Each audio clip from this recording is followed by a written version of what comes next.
Slides suck. We're going to do a live software demo. We're going to show data in 3D. We're going to talk about brain-computer interfaces, AI, all that stuff. There's going to be heckling. My friends. Yeah, it's already started. There was a guy warming up earlier, stretching his heckling muscles. It's incredible. So I'm Sean Phillips. I'm a software engineer at the Johns Hopkins University Applied Physics Laboratory. And there's somebody from APL here? No, they just think it's awesome. Okay, yeah, it's awesome. Yeah. I was actually here, before we go into that, I was actually here in 2018 doing some NASA stuff. And it was some deep space stuff, and there was all these pretty colors and lines. And I had one of my coworkers, a scientist with me. And people asked me, why'd you stop doing deep space work to go do AI work? And I tell people, I got bored. I was like, deep space is so last week, and now it's AI. It was really because there wasn't a lot of money in it, right? That's really what I... But then, I kind of thought more and more about it, and I saw the rush to utilize AI. And I saw how many different people were rushing into it and how it was used improperly, used inappropriately, used maliciously. And I thought to myself, I better get in there because they're going to fuck that up too. So I better do that. Okay. So what am I worried about? I'm worried about data visualization, and that's my thing. I just move pixels around. The really smart people are the people I work with and for. But it's a hard problem. And we're going to show you some of that. But why does it matter? Let's talk about the word hyper for a second. Hyper dimensionality, hyper war, hyper parameters. They told me I was hyper in kindergarten, right? Wanted to medicate me back in the 80s. And the medications in the 80s were, so they didn't. And I just wasn't allowed to drink Pepsi when I was a kid. Thanks, Mom. When we talk about these things, when we say hyperparameters, when we say hyperdimensionality, 2D, 3D, we live in a 3D world, but really, these problems are far more complex than just 3 dimensions, especially like neural networks in both artificial and biological. Because you have a lot of different parameters that are all firing both sort of independently, but also codependently. It's a weird thing. And so how do you analyze that, especially when you get to these huge dimensional ranges, dozens, hundreds, thousands of dimensions, and so much, and it's a very, very big problem. You can't just plot it, or can you? We've made a tool that allows you to plot these things, yes, in 3D, but then it gives you the controls to bounce around through the dimensions at will, very quickly and easily. And it's all built on Java and JavaFX, and we're going to show that. Okay, but first, some slides, right? Oop, wrong click. Next. Okay, so this was all inspired by an actual project called NEO, Neurally Enhanced Operations. And what the idea was like if we could take somebody and surgically implant an invasive BCI, brain-computer interface, and then give them a duplex communications in and out, and then put them in a cyber defense scenario and say, the nation's cyber networks are under attack. What can you do with this extra sense that you couldn't do before? That was the type of experiments we were doing. This was back in 2020, 2021. And this is a picture of it actually happening. This is up at Johns Hopkins University in the hospital. And I mean, this guy, he's a mostly quadriplegic. He can kind of move like one arm a little bit, that sort of thing. And those things are plugged in like brain USBs.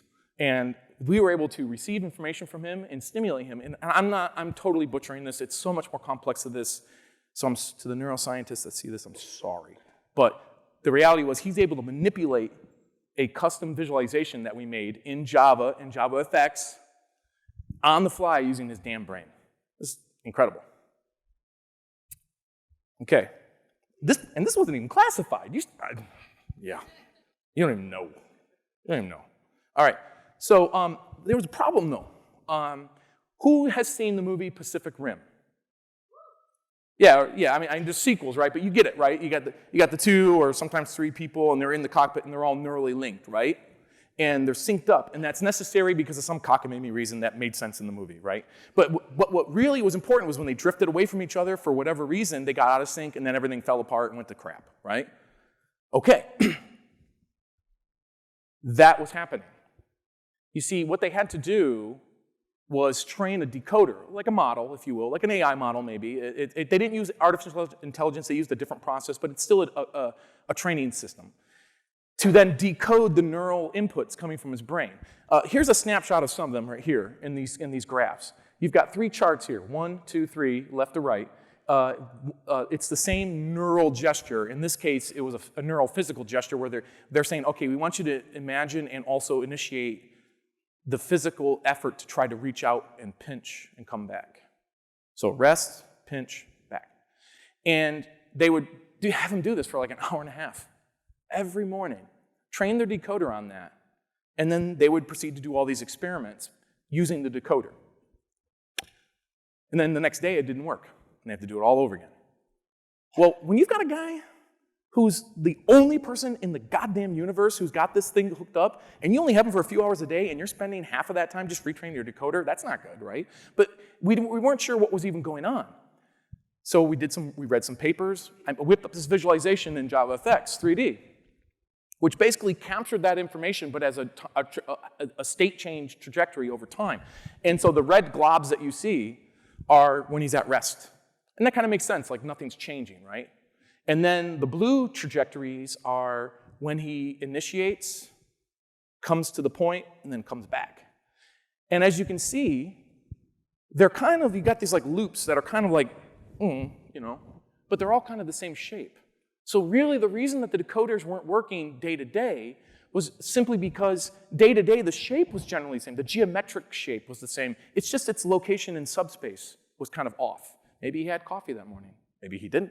Maybe he's in a bad mood. Maybe he's really upset about another failed draft year for the New York Giants. I don't know, but like, this is the reason. So we kind of did this as a one-off. The project didn't have any more money. We kind of just threw it together really quick. And then it kind of sat there. The project ended. And then some AI people came to me and were like, hey, could you make that work for our AI models? I'm like, sure. So we wrote a little bit more code, and we bound that in. We started injecting the data. But AI data tends to not be in trajectories. It tends to be, in time. It tends to be more like snapshots at inference at a moment, right? Generally speaking. And so we started adding scatter plots and services. And what you're going to see is the results of that. And we took those same things. And then later, another BCI project came along, and they were like, boy, you've made all these improvements to this tool. Could you try to apply those AI visualizations to this new BCI data? And sure enough, not only did it work, but it was like, holy freaking crap. This is awesome. So we're going to get to that demo. So before I do, let me explain what we're about to see. Yeah. I forgot there was animation. Okay. Yeah, great. No, go back. There you go. Okay, so there are 2 types of stimulation when it comes to semantics. What do I mean by semantics? And for those who back at the office who are watching this next week, I am butchering this. So when they say semantics, they mean, what does this mean to you? Is it a building? Is it edible? Is it scary? Is it Devnexus? Is it Java 1? So you can be stimulated externally, right? So then you learn, and then it goes into your, based on your feelings, and all that, and then it goes into a sort of semantic lexicon. But there's also the endogenous semantics, which is like on command, on demand, on request. You're pulling from what you've already learned, right? And you're projecting it kind of like from the inside out, okay? So what they've done effectively, let's see, I'm going to click through all the animations. Yeah, there we go. So what they've done is with this hardware right here, and now this is a non-invasive BCI. This Rastafarian cyber warrior thing going on here is like strapped super tight to their head. By the way, this is Griffin Millsap. I love you, man. This guy's the principal investigator for all of this work. And this crazy son of a bitch strapped it on himself and like did all the experiments himself so he didn't have to get the human subject review passed. I love that. And so this cap has all these sensors and detectors and also emitters. And what it's doing is it's doing something called hemodynamics, which essentially it's firing wavelengths into the skull, and just deep enough so it reflects off of the blood layer that's between your brain and your scalp. And as your brain turns its crank, it affects that blood flow, and then the wavelengths passing through it rebound, and their return to the detectors is affected by that, like a radar. If somebody here is a radar or a sonar engineer, it's a little bit like that. And then the data you're going to see is all the different emitters and all the different combinations of detectors. And so it comes out to something like 418 combinations, that sort of thing. And then from there, he made a decoding model similar to the previous experiment we showed called NEO, which then tries to decode that into a semantic space. And then they ran some experiments. I swear, we're almost there. Okay, so this is what you're going to see in time. They had the cyber Rastafarian cap on, and they're looking at a blank screen for a couple seconds, and they were told to focus, and then bang, they gave them a black and white stencil image for less than a second. Then bang, they cleared it with a checkerboard pattern to try to kind of wipe it from the primary thought of your thought processes you were having. And then they were asked for 5 seconds to imagine what that image, the cue, what did it mean to them semantically? Just think about it as hard as they could, like blood out their ears. And then, okay, stop, reset, go again. And then they repeated this for a lot of images. They did a training session for this, trained their model. Then they went back and did this with just this experiment, and then had the model receive that information, and then they did a data capture, that sort of thing. And what I've got is 15 minutes of pre-recorded data that goes through all this. We're going to show it right now. Okay. Oh, that's right, I'm in full screen, so I got to get out full screen. Okay. Yeah, all right. So, this is Trinity. Neo, Trinity, right? It's a commit, yeah. Thanks for the support, everyone. Everyone's like, oh my God, this guy.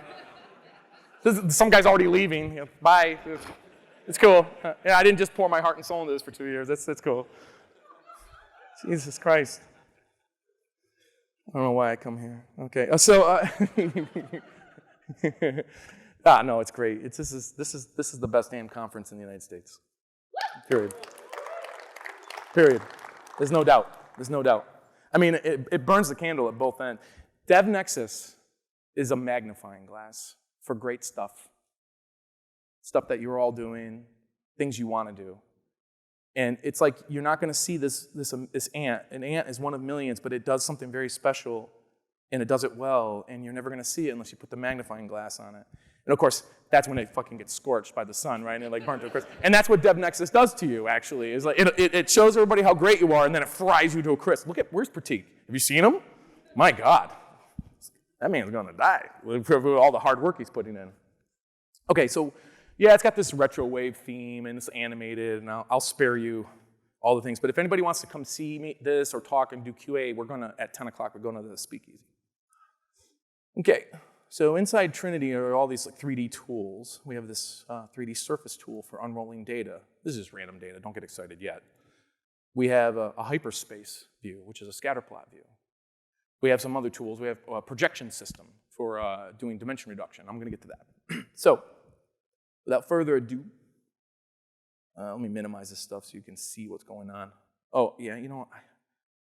This is all developed in Java. I'm still using Java 19. I haven't had a chance to migrate to Java 20. I have no doubts it's going to work. I use OpenJDK, OpenJFX. I use Maven, and I use Apache NetBeans. It's the best. I will always use NetBeans forever, amen. And if the day comes I can't use NetBeans, it's because these hands have been chopped off these arms. All right. Wait a minute. Never mind, I got a backup. Yeah, that was terrible. I'm dying. I'm already dying up here. All right. So let's take some data. Just FYI, Trinity supports like a JSON format, but we've got some one-offs for reading CSVs. We have a 0MQ thing. This is all going to be forensic. So I'm just going to drag and drop.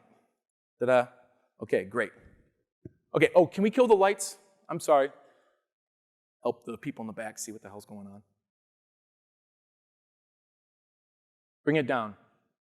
I want people to fall asleep or make out.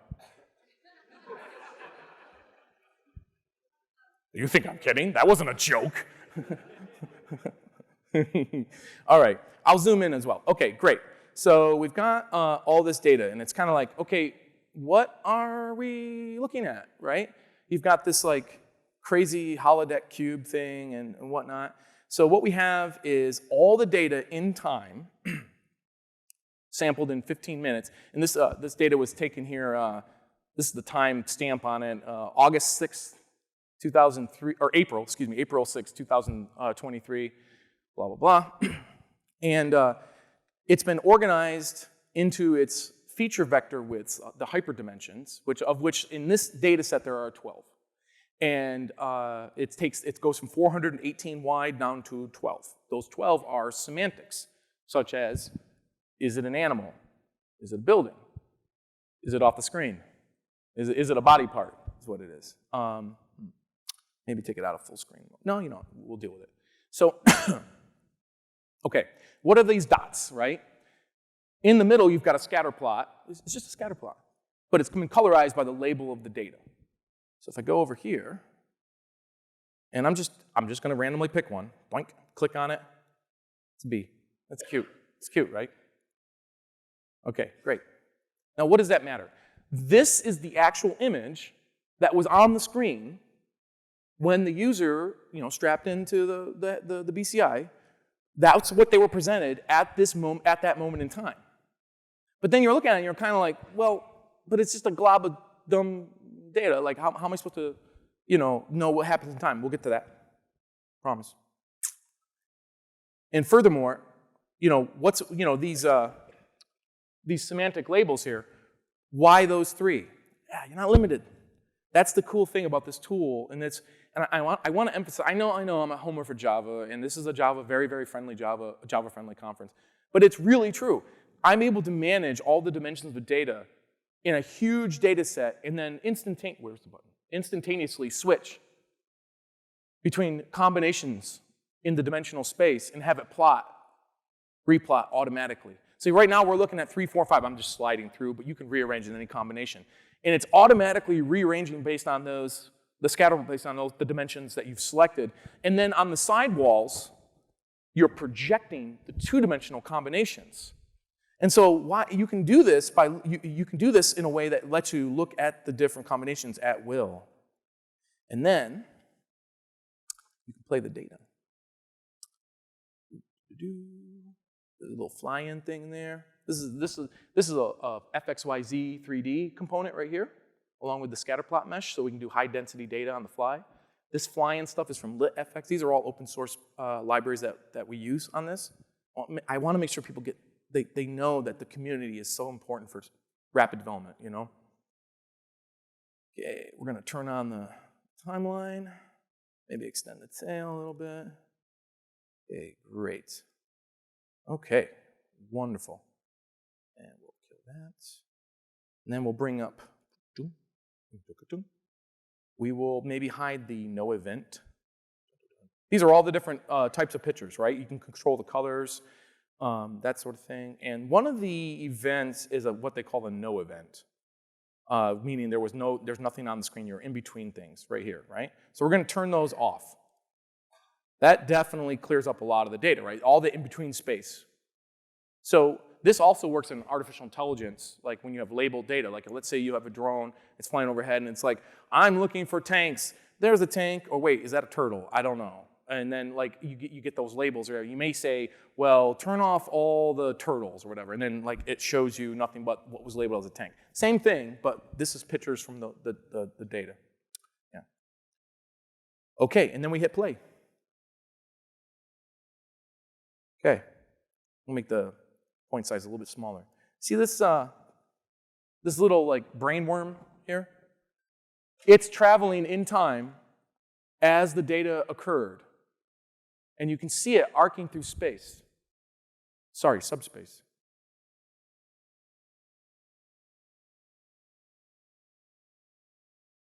Leave that up there for a second.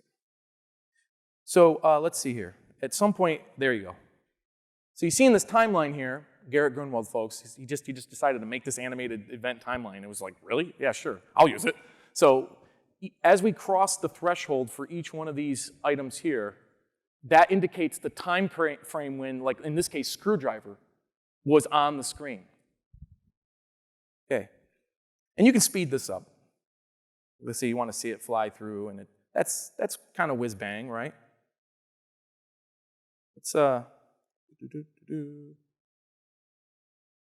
turn the no event stuff back on so you get a feel for it. Makes it a little bit smoother.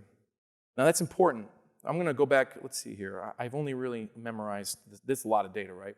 I'm changing the dimensions now, going back to 0, 1, and 2, and you can see how it automatically rearranges and stuff. And I'm going to slow this down a little bit. I'm going to pause. Maybe let's inch it forward a little bit. There you go. Okay.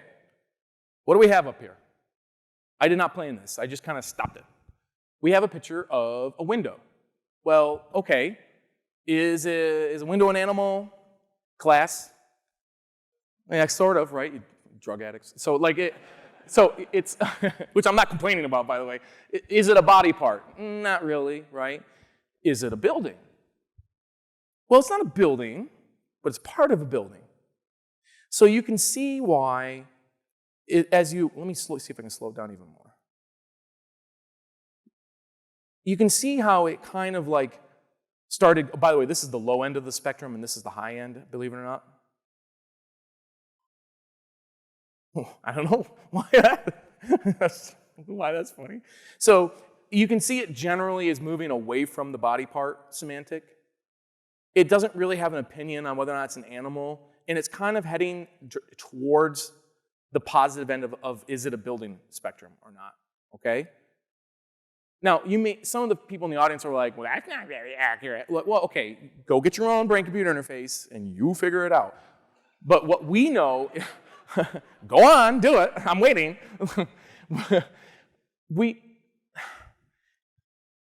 This model that we used for this data, and this data collect, was for one person, and it was the first time we had ever done it.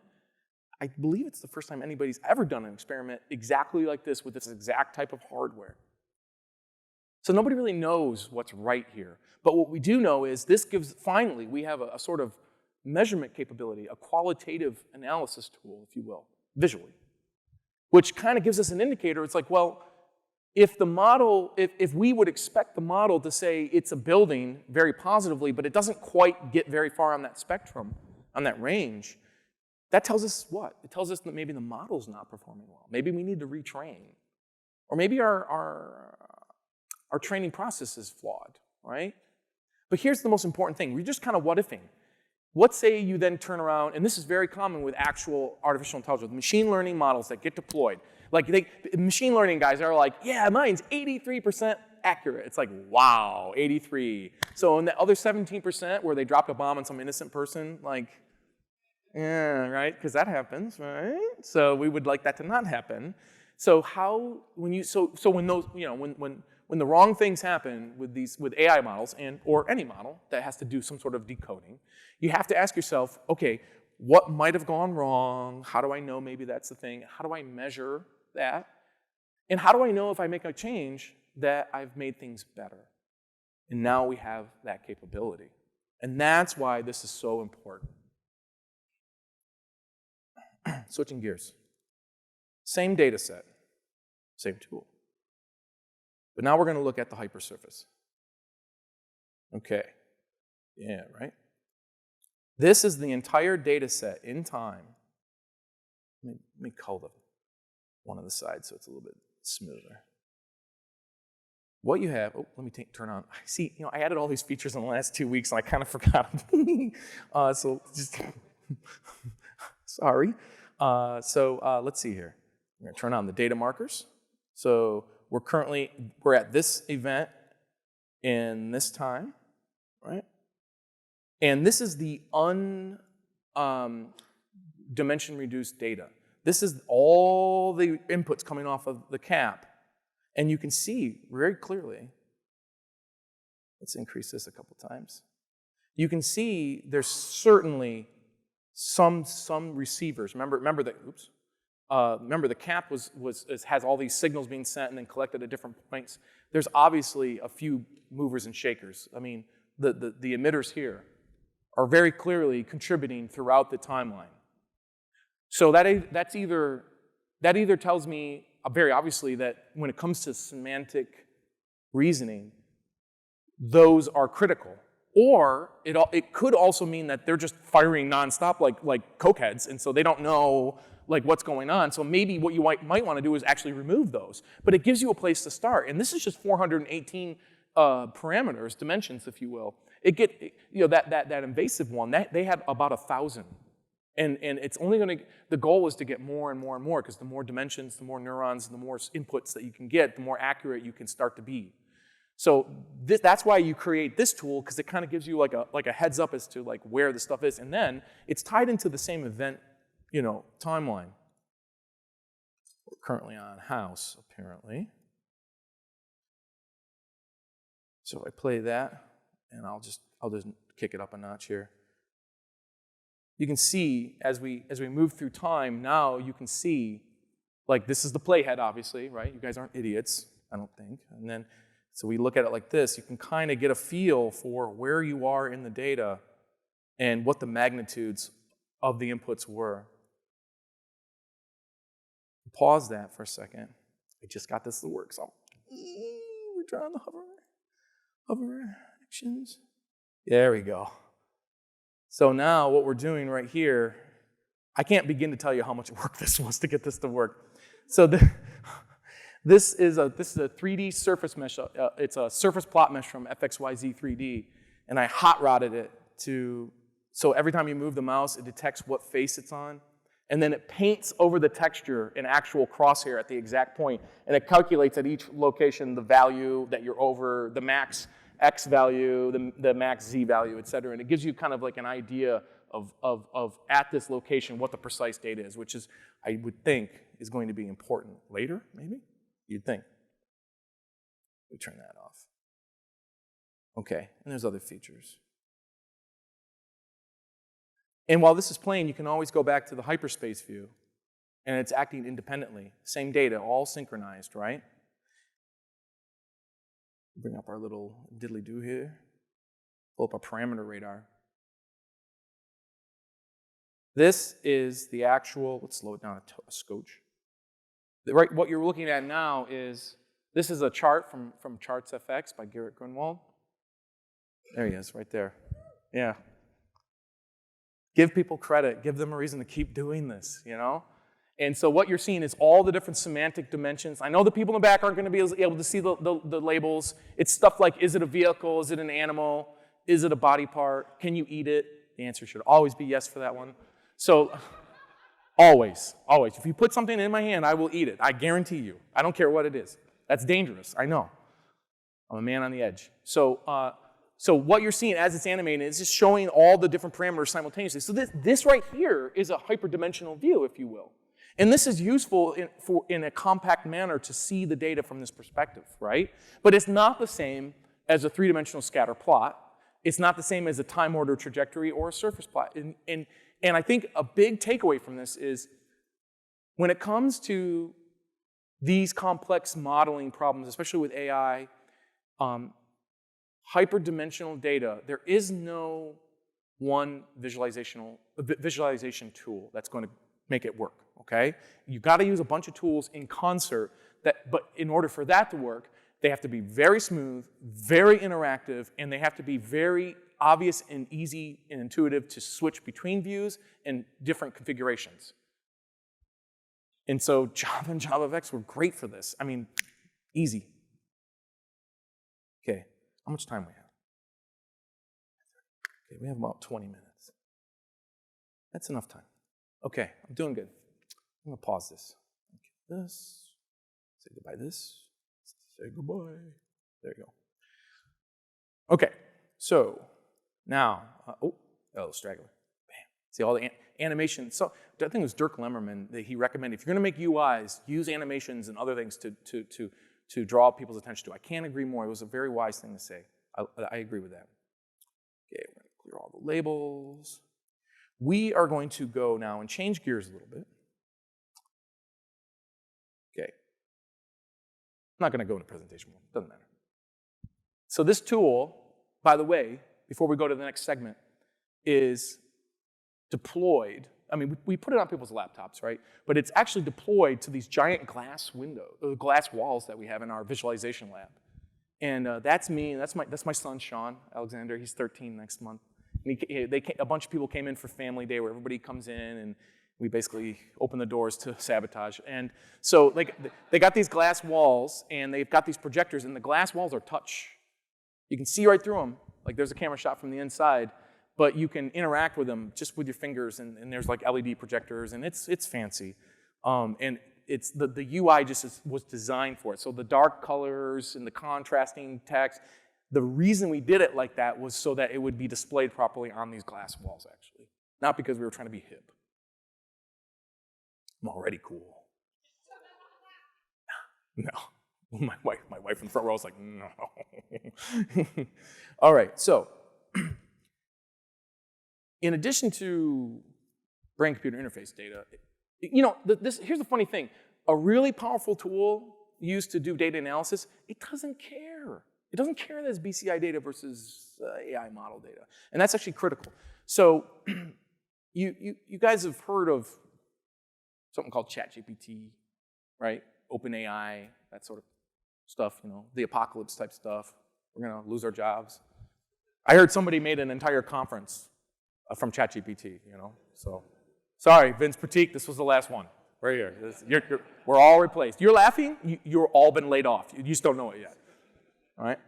And then they're going to hire you back for 3 times as much as a 1099 contractor to fix all the crap that ChatGPT produced, but it doesn't work. Right? Go make your money, all right? All right.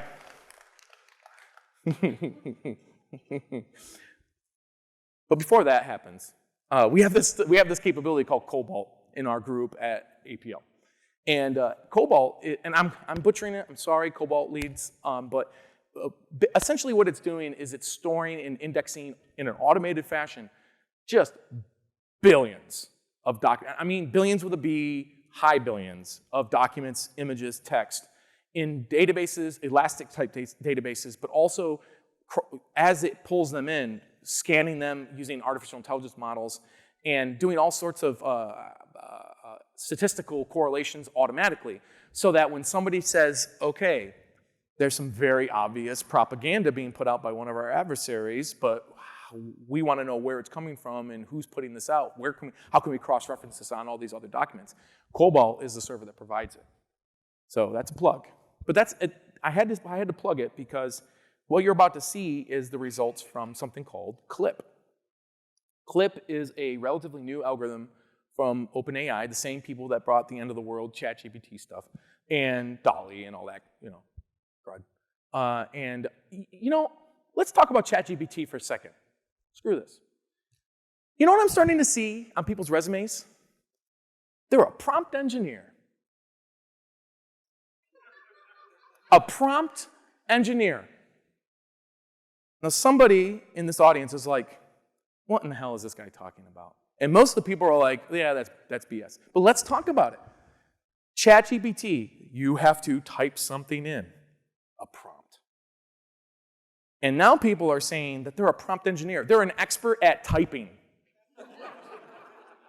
They're an expert at typing. They're better than you.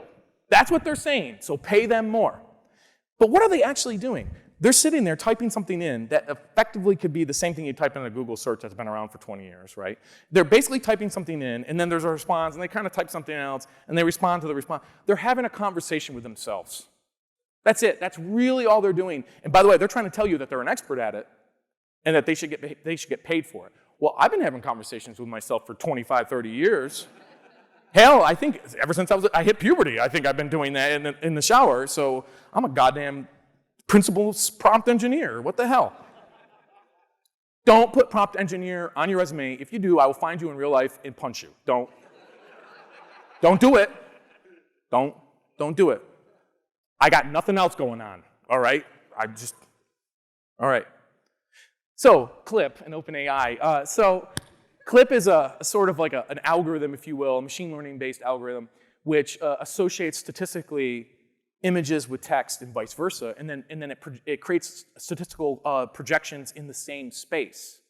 So now, instead of searching for a text, hoping that you get a document with an image you like, or doing some sort of image search based on shapes or whatever, now you just say, show me pictures of Korean basketball players, show me pictures of Pikachu swinging from a fence, or swinging on a playground or whatever, and it just brings it up. We've loaded that onto our Cobalt thing and done some pretty crazy stuff.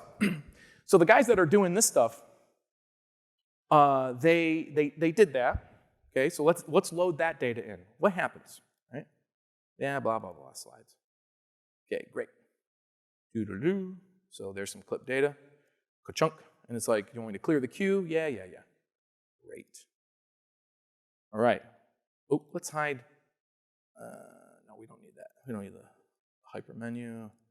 Go here, does the fly-in special effect. Nobody seems to care. I think it's pretty awesome. I spent like all day getting this perspective transform to like make it look like it flies in. And somebody at work was like, who'd you do that for? And I'm like, myself. Like, nobody cared. I was telling Garrett, sometimes when I'm demoing it, right, and I bring up the menu to come fly in, and I kind of look over to see their reaction, see if they thought that was cool, right? And they were like looking at their phone. And I'm like, you son of a bitch. And I go and I'm like, I exit out, and I'm like, oh, I accidentally closed it. Look. And then I'm like, fucking fly in. And they're like, okay, hurry up, Sean. I really don't want to be here. And I'm like, all right. Let's get to the meat. So if we, I'm not making any of this up. This is how I live my life. It's amazing. So here's the data. There's like, this particular search, what did this search look up?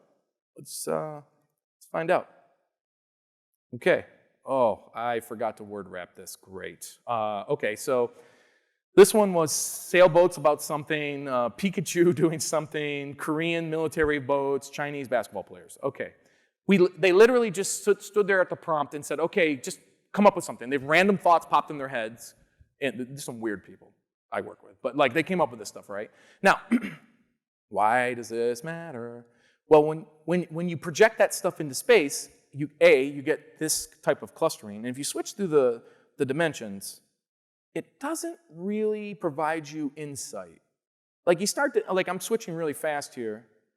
You start to see some dimensional combinations show some separation, but not a lot, that sort of thing. But you can go in there and look at the colors. You do see some separation like that. You see the bottom parts, the orange ones. Which ones are these? Click on this. Oh, I think I lost my connection. There it is. Okay, good. So that's pulling it from our Cobalt server. That's a Korean military vessel. But then you go over here and you click on this guy here. Well, it negotiates an SSL transaction. Maybe I can't hit it. I think my connection is intermittent, so I can't pull in those precise images. But you think you get the picture. Like these images are residing on I don't know why one would work and not the others, but the VPN thing. The point is they're on that server, right? So then like what we really need to do is get some separation there. So what we did was we added a new tool, a projections capability, okay? And then, I'm gonna fly in, bam, look at that. We set up an open source version of UMAP. UMAP, Uniform Manifold Approximation P-word, it's effectively a dimension reduction technique like TS&E, that sort of thing. And it was published in 2018, I want to say, so it's relatively new. But what's special about UMAP is it is not only can you do the dimension reduction and the clustering and that sort of thing, it creates a transformation matrix. So you can take a glob of data, run UMAP. Let's do that actually. Let's run it on that hyperspace data that we just saw. Defaults, didn't change a thing. Just gonna run it. Look at that. Okay, so what are these things? Those map back to the colors for, I think yellow is actually Pikachu, that's fun, right? it shows you the clustering for the different things. And so this is a much more useful view. Now, what's the caveats? The caveat is that as part of this process, you've reduced the dimensions from, I think 512 was the width of the vector that they were giving me from the CLIP algorithm, down to 3. So you may say to yourself, Sean, I would rather have 512 than 3. There's more information. True. But is that information that's actually useful? And even if it is useful, do you know how to use it? I can look around and say, probably not. Right? That was an insult. You guys are... so, okay. But you get the point, right? And so, and you can get this. This is an open source implementation I got off of GitHub called UMap Java, and I have the credit for the person I can show if anybody is asking. It's great. It's fast. It supports multi-threading, and we can change the variables. So, like, these are all just common things. Listen, I don't know what all these things mean. I literally said, oh, hey, this thing has like a dozen different parameters to it. I'm gonna rig up a JavaFX UI and I just spent all weekend like, like look, what happens when I do this? Not really knowing what the hell I'm doing. So I changed my distant metric, and it still stays clustered, but we get a separation here. And I don't have the hover stuff working yet, unfortunately, because I just got this working last week, like proper. But you can see, like, if you were to have a tool like this and you were to say, well, I'm going to use the Canberra distance metric, now it's like, well, why? Instantly. I mean, when you look at it, you say, well, why are there 2 clusters of the yellow category? I don't know. And Trinity doesn't know. But now you know it's there. And that's why you're a human being who is creative and can think and can actually analyze. We're in such a rush to automate everything and to throw everything into an AI model. Why? Why are we replacing ourselves? It's not like it's ever going to really work that well. The fact that we have to have tools like this to understand what the hell is going wrong with this stuff is evidence that we're not going to be replaced. But you do need the tools. And that's why software engineering, like what you all do every day, is more relevant than ever. Don't let those data science twerps tell you. Hit them in the nose and take their lunch money and tell them that you're still in charge of this school, all right? That's right. Apparently violence can be the answer. I think I'm fired. My boss is going to see this next week. Oh boy. Okay, but you get the point. Okay. La-di-da. But what happens when... Remember I was telling you earlier about how, like, you got biological neural networks inspiring artificial intelligence, and then we find out that we need all these tools to figure out what the AI is doing, and then what happens when we reapply it back to the biological networks? Let's find out. Because I just got this working a few days ago. And you know what that means? And there's probably going to be bugs. Without a doubt. But ain't nobody done this yet. So at Devnexus, you're going to see this stuff for the first time. Meaning the world. Okay, so we're going to pull our original data set back in. You want to clear it? Yeah, make sure there's no clip stuff in there. Here's our original data set, right? But we're not going to be working in the hyperspace view. We better clear those labels. Clear all, turns white, rescan. Ooh, come on, takes a second, there you go. I'm like, I'm sweating bullets here. I'm like, yeah, this stuff, I just got this working. Okay, great. Minimize that, animated. No oohs and ahs, that's fine. Okay, now let's go back to our projections view, which has the same data as before. And so what then we're going to do is we're going to same everything. We're going to apply it to the hyperspace data. What data is that? That's the data that's been reduced from 418 input dimensions down to a measly 12 dimensions. Still hyperdimensional for the layman, but it's a lower dimensional space. Sometimes they call that a manifold, by the way. If you want to talk manifold theory, I'm your man. All right, Look at that. That's friggin' worthless. Look at that. That means nothing. But wait, there's parameters. Because we got a nice GUI, and because we're running in Java, and Java's fast, instead of sitting there and making some requests on a server and waiting for Python to compute in the heat death of the universe, actually, we just like dork with it, you know, blah, blah, blah. Maybe do a little this, maybe do this over here, and I don't know, we'll just dork this up a little bit here. And I don't know, we'll pick Euclidean, why not? We'll run it again. Oh, it's still worthless. Oh, but wait. If I pick an entirely different metric, suddenly a form takes shape. And let's look close. Forms like a track. Now there's some fuzzing in here, and I think I can make it less fuzzy by doing this.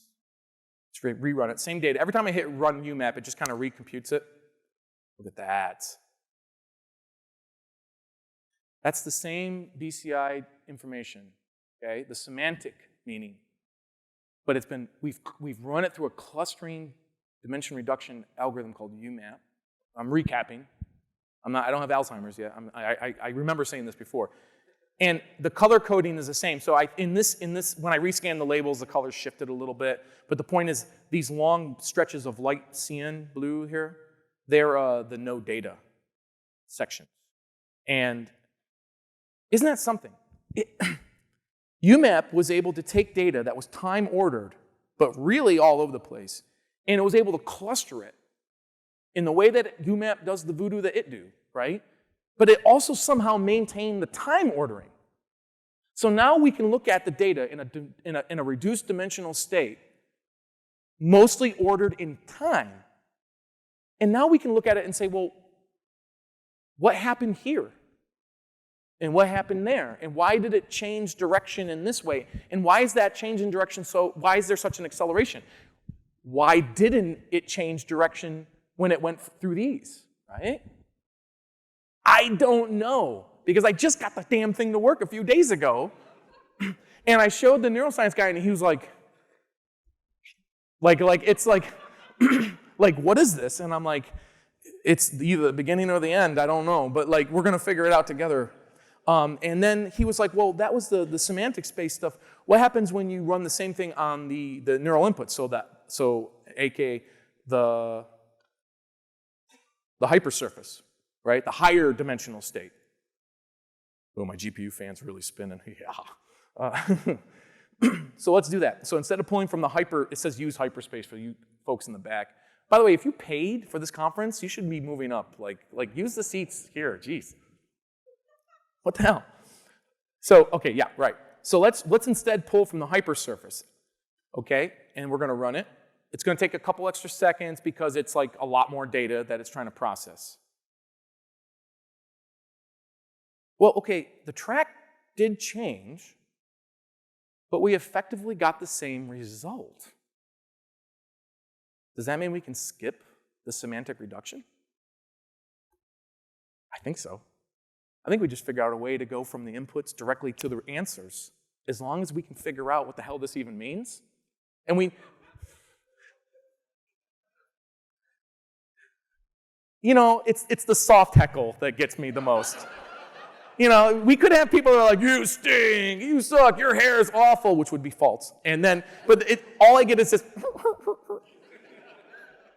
what a jerk. You know, like, I get it. That's cool. Did Bruno put you up to that? Is Bruno here? Did he get out of bed? Oh, okay. All right. Poor Bruno. Bruno tries very hard. So then, if it's a little fuzzy, and so what I found, because when I said earlier that I spent like a weekend just like that's exactly, it was with the sound effects and everything. Like, so I found that if I change to, was it a Canberra metric, and then rerun it again, do this, run for a second, and then I say it might have been Chevy-Chev. It was one of the ones at the top. No, I'm going to the wrong direction. No. These are the little things that are hard to memorize. Maybe increase our repulsion strength and downgrade that. That's right, I remember now. I'm pretty sure. Yeah, there we go. Look at that. So a few clicks, a few runs, and it's not the same type of track. I mean, Jesus Christ, I got rid of all the fuzzing even. That's incredible. And I don't know what it means. I don't, but I know that I did good. I made a tool that now we're at the top of the mountain and we can look around and see there's a bunch more mountains, but now at least we can see it. And that's the important thing here. Okay. It's almost 10. So before you go, let me just leave you with this. This is pretty good timing. Yeah, right? So a lot of the stuff in here was built on OpenJDK, OpenJFX, right? Great. But also use a lot of open source. And that's the best part about this community. But you got to, in order for people like me and you to be successful, the people who are in the open source community need to do what they do, and they don't get paid. They don't even get credit. We need to start giving people credit, encourage people to do this stuff. So I made a little thank you reel for all the different open source people whose libraries I used.